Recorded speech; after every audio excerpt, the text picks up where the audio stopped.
جن کی نظروں سے بچنے کا ہمیں کہا گیا، ان میں بطور خاص کہا کہ جو حاسدین ہیں ان کی نظر سے بچو، اللہ، جو محروم لوگ ہیں ان کی نظر سے بچو، اللہ، یعنی جس کے پاس وہ نعمت نہیں ہے آپ اس کو شو کریں گے وہ اس نعمت سے محروم ہے۔ ہم جیسے بزرگوں کے واقعات پڑھتے ہیں نا، خود امام اعظم ابو حنیفہ رضی اللہ عنہ آپ بھی یہ منع کرتے تھے کہ بازار سے کھانا نہ لے کر آؤ، بازار سے کھانا نہ کھاؤ، عام اوپن چیزیں جو بکری ہوتی ہیں اس کو نہ لے کر کھاؤ۔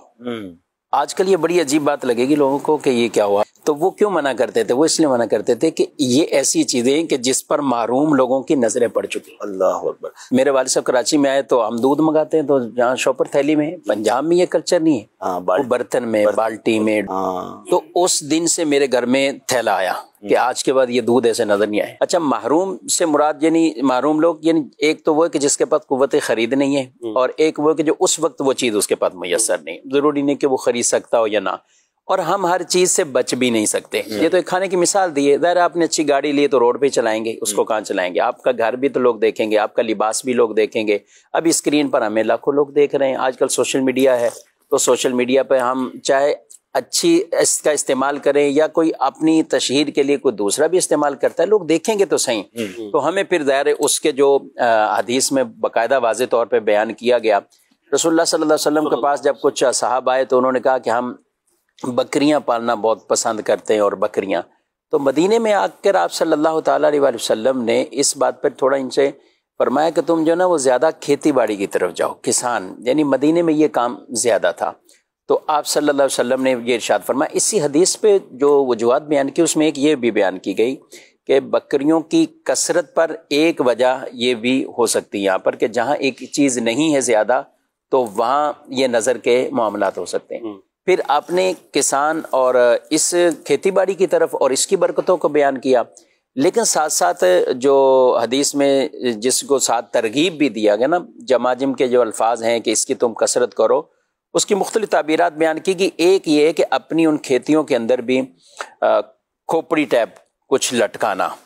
یعنی کوئی ایک ڈنڈا یا کچھ ایسی کہ اس کے اوپر ایک کھوپڑی لگی کہ انسان کو پہلی نظر سے کوئی چیز بھائے نہیں، اس کو بدی محسوس ہو، اس کو تعجب اور حسد والی یہ دونوں نظریں نہ پڑ جائیں۔ ایک ہوتی تعجب کی نظر، کیا بات، کیا، یعنی تعجب سے یعنی وہ انسان خود فیل کرتا ہے کہ میرے پاس نہیں ہے، یہ بھی ایک تعجب کا نظر ہے۔ ایک ہے حسد کی، سب سے بدترین نظر جو ہے وہ حاسد کی نظر سے بچنا ہے۔ اصل اس کے سامنے تو آدمی کوشش کرے کہ جس کے بارے میں پتا ہے، اس لیے کہا نا اچھا خواب آئے، لیکن اس میں بھی یہ نا کہ اسی کو بتاؤ جو تم سے محبت کرتا ہو، تمہارا دشمن نہ ہو، تمہاری کوئی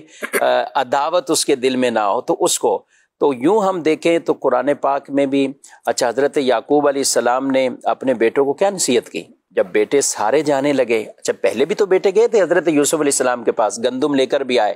حضرت یوسف علیہ السلام نے پہچان بھی لیا میرے بھائی ہیں، تو پوچھا بھی اور بھی کوئی ہے؟ ہاں ایک اور بھائی بھی ہیں۔ کہا کہ آئندہ گندم نہیں ملے گی جب تک اس کو لے کر نہیں آؤ گے۔ اب پہلے 10 افراد یہ گئے تھے،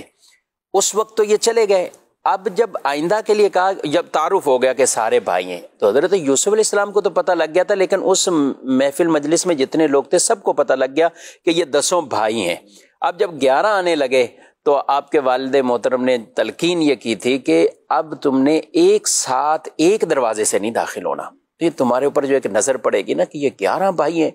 آج بھی اگر ہم معاشرے میں دیکھیں نا 5-6 بھائی جن کے ہوں، کمانے والے بھی صحیح ہوں، اور وہ صرف محبت اکٹھے کھڑے ہیں، لوگ بعض اوقات یہ بھی تعجب کی نظر ہے، 6 بھائی ہیں ایک ساتھ ہیں، باتیں کر رہے ہیں، ہنس رہے ہیں، ایک ساتھ کام کر رہے ہیں۔ اچھا کچھ فیملیز ہیں جو ایک ساتھ رہتے ہیں، ان میں بڑی محبت ہوتی ہے اور خاص ایسے تہواروں پر ملتے ہیں،